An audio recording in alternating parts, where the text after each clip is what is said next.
Damage, it is significant in some areas, including parts of Council Bluffs, where wind from the stormy weather there tore the roof off the pool at Titan Hill Intermediate School. The Lewis Central swim team was getting ready to practice. Nobody was in the water when the storm hit. There were no injuries. The football team was also starting to work out, and those players rushed in to help. We see a lot of trees fly down. We see a lot of cell towers get broken down. But I mean, this is like one of the first times we actually had to help clean up. So I think it was just good for us to be out here and help out. The superintendent tells 6 News the pool may be out of service for up to 3 months. The Council Bluffs Swim Club rents the pool during July to run its youth swim team program. That program is now looking for another place to swim. And that is just some of the storm damage that stretched across much of the metro. Our John Chapman was out after the storms and shows us how people are cleaning up tree debris on both sides of the river. There's a lot of brush being unloaded at the Council Bluffs Recycling Center. People who live in CB can dump their storm debris for free until Saturday. I was worried about paying for it, so that's good. I'm very appreciative of it. Jason Raymond appreciates the city freebie because he has quite a bit of stuff to dump.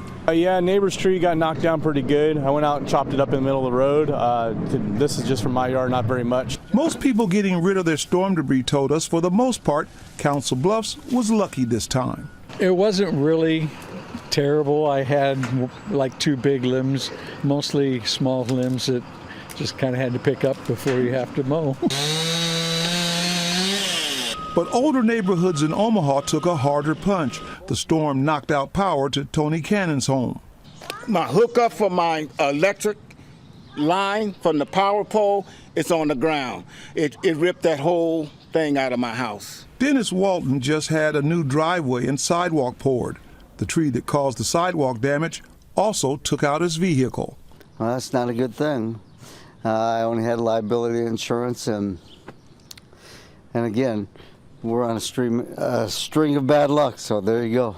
All of the trouble caused by a storm that blew through the metro, bringing rain and high winds. I tell you what, we had some gusts that got up to 80 miles per hour, especially northwest of the metro. Most of the ones in the city were about 60 to 75. I just heard the wind blowing real hard, and I heard a couple of big noise, lots of big thunder cracks, like it shook the house.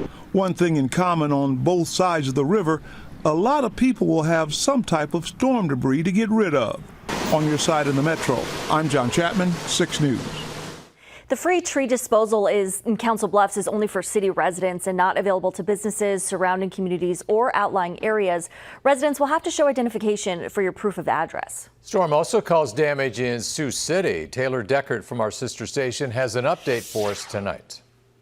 This looks to be about the worst of it. I am on the west side of Sioux City on Burton Street at the intersection of West Palmer Street, where, as you can see, city officials have roped off portions of the street with some caution tape due to a downed tree. The tree fell down closer to West 5th Street in Burton. As you can see, the tree has completely covered the entire roadway with those power lines down.